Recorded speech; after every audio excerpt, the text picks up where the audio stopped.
अस्सलाम वालेकुम रहमतुल्लाहि व बरकातुहू। दोस्तों, जैसा कि जानते हैं कि गहमा गहमी बहुत ज़्यादा हीरा ग्रुप ऑफ कंपनीज पे कल की समात के सिलसिले में बढ़ी हुई है और लोग अपने अपने अंदाज में और अपने अपने ख्यालात के मुताबिक, अपने अपनी सोच और अपने अपने जज्बे के मुताबिक अपनी अपनी बातें कह रहे हैं। लेकिन चूंकि मैंने वही हमेशा बातें की है जो हीरा ग्रुप ऑफ कंपनीज के सरमायाकारों के हक में हो और लोगों को राहत पहुंचाने वाली बात हो, कंपनी को खड़ा करने में कामयाबी मिले और हीरा ग्रुप ऑफ कंपनीज की जो एक मुस्लिम माईशत और सूद से पाक तिजारत का एक नारा है वो बुलंद हो और बुलंदतर होते हुए वो अपने काम को, सूद से पाक तिजारत को, मुस्लिम माईशत को वो परवान चढ़ाए, ऐसी मेरी हमेशा से नीयत रही है। बहुत सारी अपडेट्स जा चुकी हैं, कुछ ऑडियो के सिलसिले में, कुछ वीडियो के ताल्लुक से, लेकिन क्योंकि अभी सवालात का सिलसिला जारी है, लोग देखिए, जब किसी भी तरह के हीरा ग्रुप ऑफ कंपनीज की कामयाबी का मसला करीब आता है, हीरा ग्रुप ऑफ कंपनीज अपनी कामयाबी के मरहले में कामयाबी पाता है, तो लोग जो है, जो एक किसी न किसी तरह से किसी ताकत के तहत एक्टिव किए गए हैं, वो बहुत ज्यादा निगेटिविटी में मुतहर्रिक हो जाते हैं। उनकी कोशिश ऐसी होती है कि अब यहाँ से काम न बनने पाए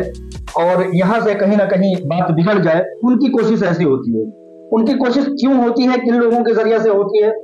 दरअसल मैं बताऊं, मार्केट में कुछ लोग ये होते हैं कि अपने शहरों से निकलते नहीं हैं, बहुत महदूद जिंदगी जीते हैं, लेकिन तजर्बा की बुनियाद पर मैं आपको बताऊं कि जो जमीनों के हड़पने वाले लोग होते हैं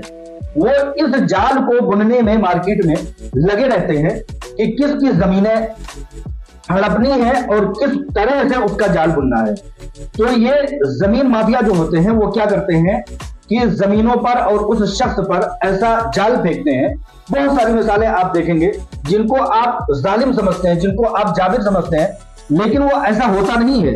वो उसकी मंशा जो है, बहुत सारी मुस्लिम कंपनियां जैसे कि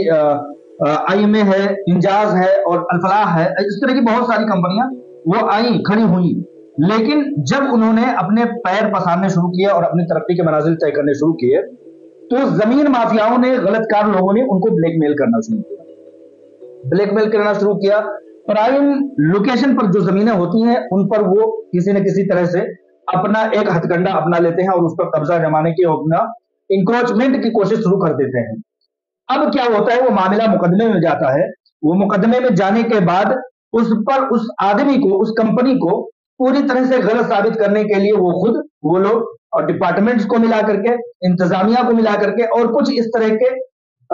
बिचौलियों को मिला करके, जैसे कि मुनव्वर राना साहब कहते हैं ना कि हैदराबाद में एक जो है ओवैसी के बारे में कहते हैं कि ये हुकूमत वक्त का हरकारा है। हरकारा मतलब, पहले वो बताते हैं मुनव्वर राना साहब कि पहले वक्तों में क्या हुआ था कि बादशाह निकलता था शिकार के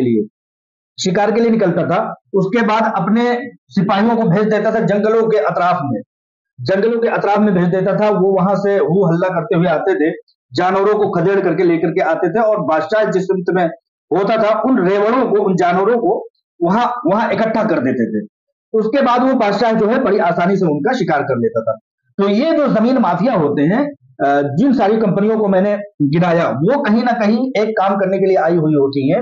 उनको ये इसी तरह से अपने हरकारों के जरिए से लगाते हैं ताकि वो दूर से वो शिकार करके लेकर के आए, हाक करके लेके आए। और ये जो है, जो बादशाह है, जो हुकूमत, जो वक्त का फिरौन होता है, वो